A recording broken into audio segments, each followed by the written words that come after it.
No, I've never had what you'd call formal teaching in pottery. It's just something I picked up as I went along.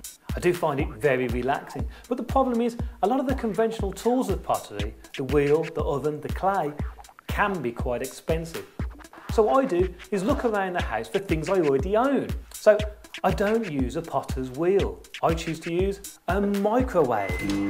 I've had to jam a wooden spoon in the door mechanism so I can get my hands in while the turntable's going, but it really does work.